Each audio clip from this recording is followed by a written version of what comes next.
So I've been getting this one question quite a bit lately, and when I say quite a bit, I mean all up and through my DMs, on my comments on YouTube, just everywhere. I feel like, Alexia, how do you balance your real estate career and your flight attendant career? So I'm here to tell y'all how to get that done. Okay, let's get into it. Alright, welcome back to the channel. I am Alexia Nicole and I'm living my life by design. As y'all can see, background, I am in Tulum, Mexico right now, living my best life. Actually, I'm leaving today, so I decided, let me just shoot this video with a nice little background for y'all, inspire y'all to go live your lives by design, okay? And that is exactly what I do with my flight attendant career and my real estate career.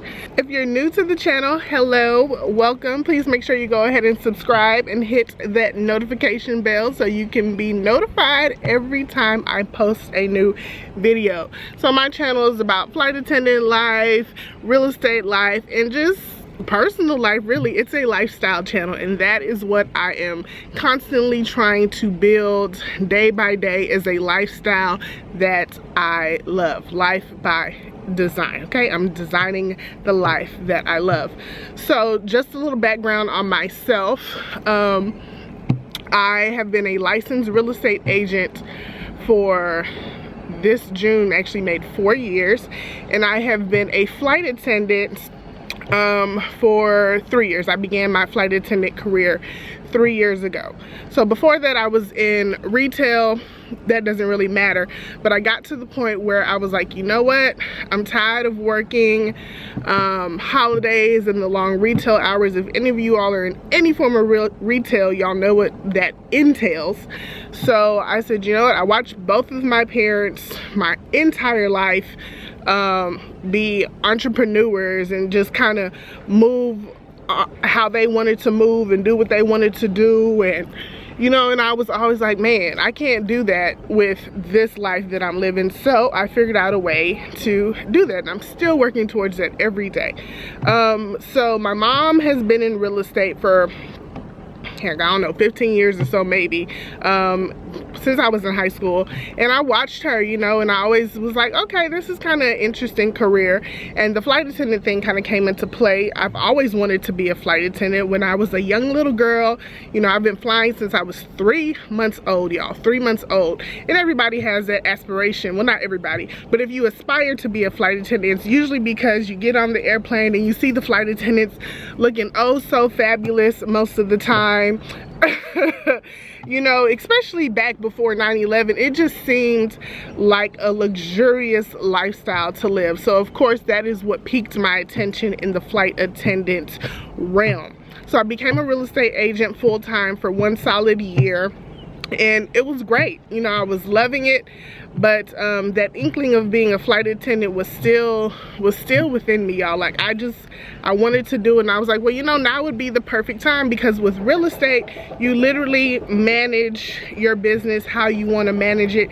You make yourself available when you want to make yourself available. So I was like, well, I could definitely still do real estate and become a flight attendant, and that's what I did. I finally put my mind to it and did the research that I needed to do, and earned my wings. If y'all want to know that whole story, go back to some vlogs ago. I might tag one up here somewhere and y'all can see how that came to life. Sorry y'all, I might be sweating. Can y'all see me sweating?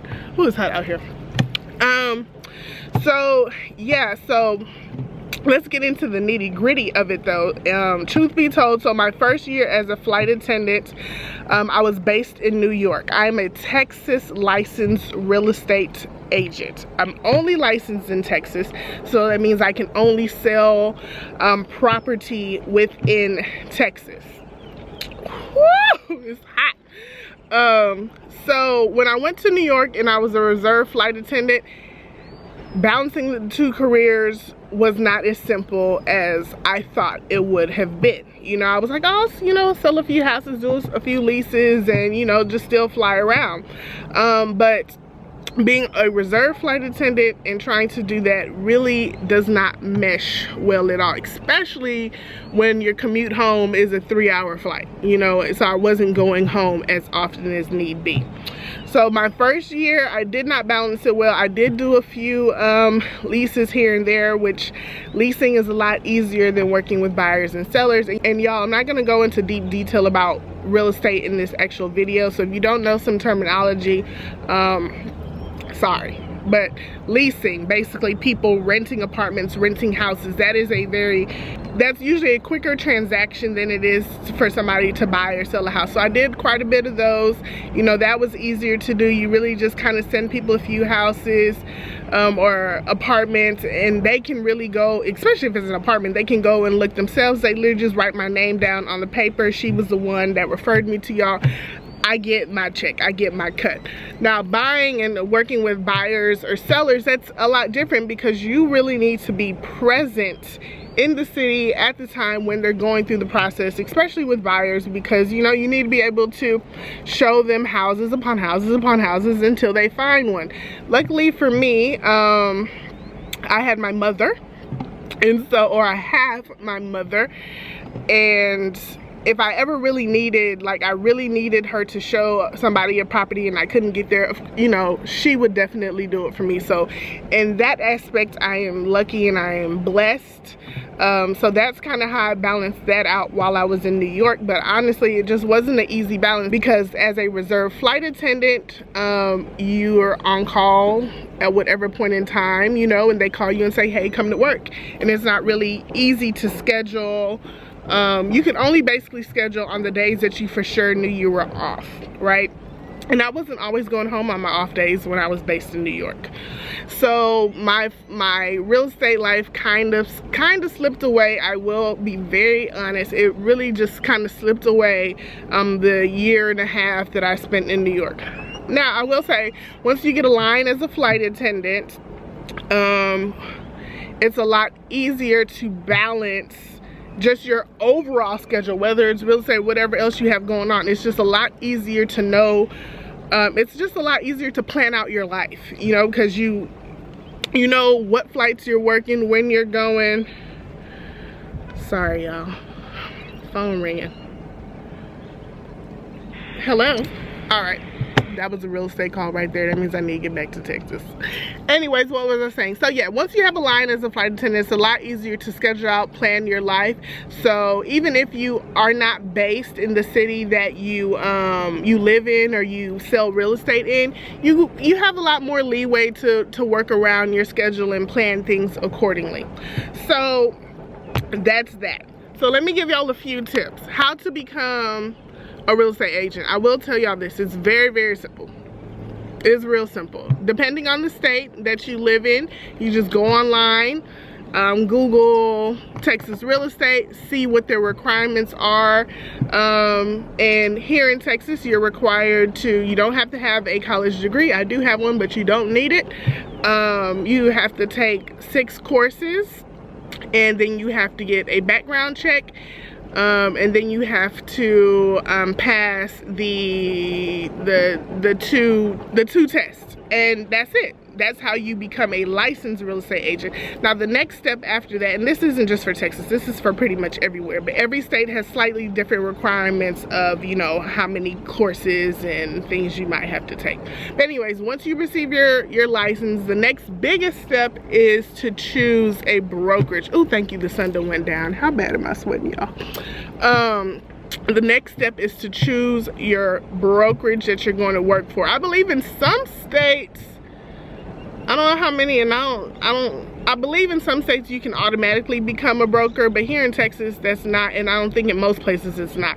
So you have to go find a brokerage to basically hang your license, hold your license. This is going to be the person that is responsible for the work that you do as a real estate agent. Now, as a real estate agent, you are an independent contractor, meaning you work for yourself. Okay, you do what you want, but just somebody holds your license, and I don't know what's the best way to I don't know, but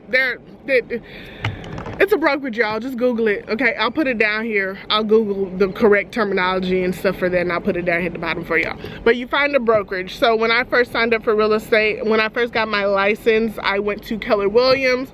What I will say about Keller Williams is it is an amazing company. Okay, if you are looking to really like start your real estate career off booming, I would definitely say go to Keller Williams. The one negative about Keller Williams that most people say is that the fees are high and it's more costly, and you're not gonna, you know, you probably don't have the money to do that immediately and things of that nature. But the training that you receive at a Keller Williams brokerage is bar none, and I say that because I experienced it. My parents were there also. They're still with Keller Williams. They've been with them their entire real estate career. I'm no longer with them, but it honestly teaches you how to be an amazing real estate agent. If you follow the courses, you go through all the trainings and all the coachings that they have available to you, it's amazing. Okay, so I did that. I was with Keller Williams for my first 3 years, and I loved it. It was great.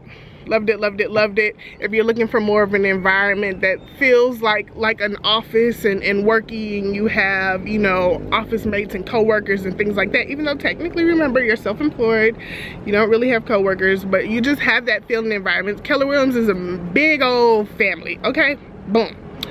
Now, so you need to do your research on what type of brokerage you want to go to. So you can go to a Keller Williams, a Remax, a Coldwell Banker. You know, these are all the big name brokers that, you know, are going to provide you that type of training and have the bigger names, and people are going to kind of, if they don't know a personal real estate agent, they'll probably pick up the phone and call one of those locations, you know, type of deal. So you're more than likely to maybe pull in a few sales just based on having one of those as your brokerage, okay?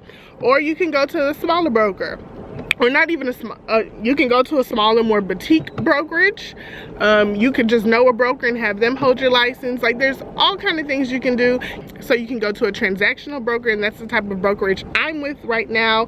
Basically meaning I don't pay any monthly dues. I don't, there's no like real split. There's no large fees that come with signing up with this brokerage. So I'm with Champions Real Estate Group. I paid a small fee for them to hold my license, and the only other time that I give them money is when I have a deal. You know, when I get my commission check, then they get their portion, and it's a small portion. Hallelujah. I get to keep more of my money in my pocket. So this decision was good for me, one, because as a flight attendant, I'm not nearly in the office as much as I was prior to being a flight attendant. Like, if I was still full-time, then I would have been in the office a lot more. You know, I would have wanted the office filled and have a place to actually go to work and things of that nature. I no longer needed that. So the money that I was paying monthly to Keller Williams to have access to the office, I was never using. So for me, it was like, okay, well, you know what, Alexia, let's reevaluate this. I went to a transactional brokerage. I've only been to the office one time. I don't really know the team leads there, the people, the staff. Like, I don't know any of them people, and that's completely fine with me, okay? Because I already have the training that I need to understand how to do a full real estate contract from beginning to end. And for me, I also have my parentals. So if there ever does come, if something ever does come up to where I'm unsure, I can always ask them. You know, they can, I have access to them. So I don't really need everything that the bigger Keller Williams, Remax, Caldwell's, whatever, the Green Garden, whatever they're called. You know, I didn't need all of that. So for me, it made sense to switch to a transactional brokerage. I'm never there. You can do everything online. Every file is uploaded online. It's easy peasy. So that's basically how I do my real estate right now. Sorry y'all, I didn't make talking points for this video. I probably should have. I've just done this on the whim. What else can we talk about? How do I balance it? So right now, right now as a flight attendant, I am based in Texas. I live in Houston, Texas, but I'm based in Dallas, Texas, and I work for a regional airline now, which doesn't really matter. I'm still on reserve, okay? But for me, it's just a lot easier because if I have a client that I need to get to, it's a 30-minute flight to get home and do some work for a few days or show some clients instead of a 3.5-hour flight, you know, and my commute is just a lot easier, or I can just hop in my car and drive 3 hours down the road. So that makes it so much easier for me right now at this point in time in my career, and it allows me to have a lot more balance than I had before when I was in New York. And also, like, flying, being a flight attendant, especially on reserve, takes up a lot of your time. And for me, I make more money doing real estate than I do flying. I put a lot more time into being a flight attendant than I kind of do real estate.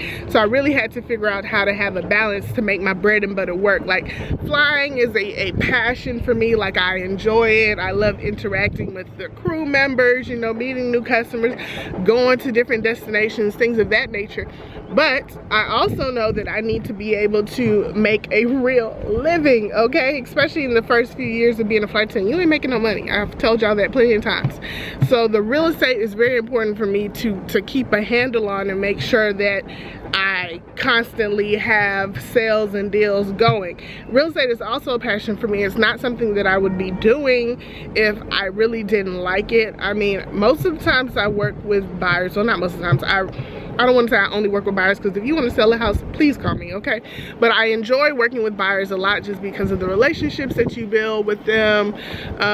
And honestly, it's just a pleasure at the end of the day being able to say, yes, girl or gentleman, you did that. Here's the keys to your home. Like, I absolutely love that. So yeah, so right now, it hasn't really been hard for me to balance because, as y'all know, we got COVID-19, coronavirus flying around the world. And I have been on leave from flight attendant life since the end of March. Right now, today is August 1st. So I haven't flown in 4 months. April, May, June, July, 4 months. So it's been very easy for me to balance. Now, I am going back to work this month of August. And I do have 3 clients lined up between now and the end of the year. I don't really have a lot of clients. I don't necessarily I don't want to say I don't market myself, because clearly I do. Like, the YouTube videos that I do is all for marketing. I actually get, you know, a lot of clients from YouTube. Thank y'all. But I'm not out, you know, searching for clients, if that makes sense, because I don't want to overload myself, because I still have to fly. So most of my business comes from referrals. I don't do like cold calling. I don't do door knocking. I don't do any of that type of stuff. Like, if somebody calls me or somebody contacts me in whichever way form, then hey, yeah, let's get the deal done, and that's good. So it's real. I've been having a great year in real estate. This is the best year that I've had in real estate since I've started, and that also kind of just comes naturally. Like, the longer you've been in the business, the more clients you've worked with, the more referrals you will receive, and just things of that nature. So I really see the effort that I was putting in the first 2 years is really starting to roll forward now, and I have, you know, consistent clients lined up, basically one for each month of the rest of this year, and I'm ecstatic about that. That includes buyers and people that want to lease. So yeah, I just try to balance that out. But as far as what I do with my my flying schedule to make that work, to have that time and availability to be able to go out and personally show my clients and things of that nature, and sit down and have buyer consultations and all of that necessary stuff. The flight attendant schedule is so flexible. So that is one of the really good things. So if you can kind of get things planned out ahead of time, that is one really important thing about balancing these 2 careers. What time is it? 9:38. Okay. About balancing those 2 careers is that you do kind of have to have things planned out ahead of time. Like, know when you're going to be showing clients, know when you're going to be having meetings. So then I can go to my flight attendant schedule, swap, drop, reserve days or trips, whatever it may be, if I have a line or if I'm a reserve. So like I just got my schedule for August. It wasn't working for what I needed to be doing with my real estate. I have a client that's coming in from California, and she's gonna be here, literally she lands in Houston today, and she's gonna be here until next Saturday. So she's gonna be here for a week. I was supposed to be on reserve that entire week. I went into my schedule and I requested to swap those days, and now I'm off all of the days that she's going to be available, so I'll be able to be in Houston, show her as many properties as we can, hopefully lock one down before she goes back to California. And then at the end of the month, I'll do all my flying. And then if anything else really comes up, and honestly y'all, for me, I always prioritize real estate over flying. So if anything else comes up and I need to be available a day that, you know, I'm supposed to be on reserve this month, I'll just drop the day. You know, and that's not always a guarantee as a flight attendant, but most times I'm able to go into the system and drop the day that I need off. Now that takes away from my flight attendant paycheck, but remember, my real estate paycheck is a lot more, so it's worth it. So yeah, those are some ways that I kind of work out my scheduling and things of that nature. Also, if you are clearly wanting to get into the real estate business as a real estate agent, I don't know what you know, all the other stuff, but solely as a real estate agent is the only point of view that I'm talking from here, okay? There's also options that you can do as far as like joining teams as a real estate agent. So when I first became a real estate agent, I joined a team with my mother and stepfather. We were a trio team. I was a buyer's agent on the team. But normally if you join a team, then you have a contract within your team, and you have quotas basically that, you know, you have to meet. So the team can be great or it can be not so great. For me, I was like, I'm not really about this team life one because I love my parents, y'all know that. But working with your parents, living with your parents, that's a lot for me. It was just a lot. And you know, I just had different mindsets of how I wanted to move with my real estate business and how they wanted to do theirs, and it was really their team and I was a part of the team. So for me, it was like blah. But the good thing about a team is that you'll have a lot more referrals and probably a lot more business because, you know, just there's more people to receive clientele. And then if you're the buyer's agent on the team, then hey, great, they'll send the buyers to you, and then you split your commission, you know, amongst the team. Now, so that is one way that you can get into real estate if you want to get your license and then go interview at a few different teams at different brokerages. That's always a possibility, especially if you want just like that mentorship or whatever comes with being on a team. But for me, it is a bit more yeah, so I don't want to say it's difficult to start off doing real estate as a singular solo independent contract agent, no team, but it can be, you know, sometimes you could get maybe a little discouraged if you're not getting sales right off the bat. Like I think average timing for your first sale as a real estate agent is like 6 months, and you know, you're putting in all this effort and timing and trying to get a sale and trying to close deals, trying to get a buyer, and it literally could take you almost 6 months to get your first deal. So those are just some thoughts that I wanted to put into y'all's mind. This is just my take on how I balance real estate and flight attendant. Now it'll also get a lot easier, your balance will get a lot easier, of course, with the more seniority you get as a flight attendant, because the more seniority you get as a flight attendant, the more control you have over your schedule basically, and things of that nature, and the picks of trips and where you want to go and all of that stuff. So yeah, I don't want this video to be too long, but that's just my ramble on how I currently balance my real estate career My goal has always been to be able to be based in Houston, Texas as a flight attendant and sell real estate in Houston, Texas. Not that I won't go to other states, Dallas, Austin, San Antonio. You know, if you know a buyer, seller, somebody wants to lease out there, give your girl a call.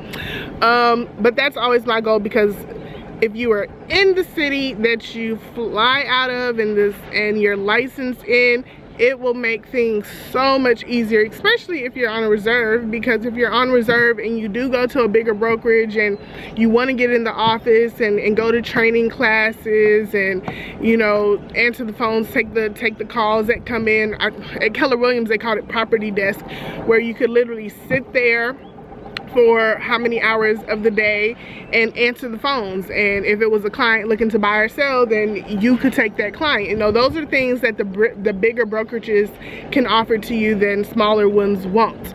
But yeah, I'm pretty much drawing a blank now, guys, on anything else as far as balancing the career. Let me emphasize this: if you have somebody to help you, it's definitely a plus. And not even necessarily just a team, but like I have my mother. So if you know a real estate agent, and y'all don't even necessarily have to be at the same brokerage or anything like that, that you can kind of lean on as like a mentor, that would be really good. Or even if you connect with somebody that's going to be willing to just do your showings.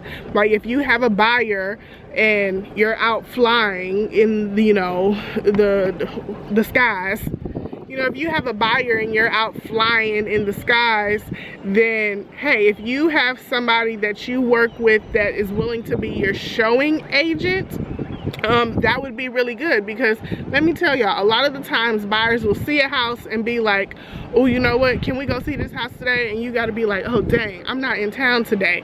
Then you have the opportunity to say, but you know what, let me call this person and they will be able to go and show you this property. Now the only thing about having a showing agent is you're gonna have to split your commission with them, because they've done some of the work for you.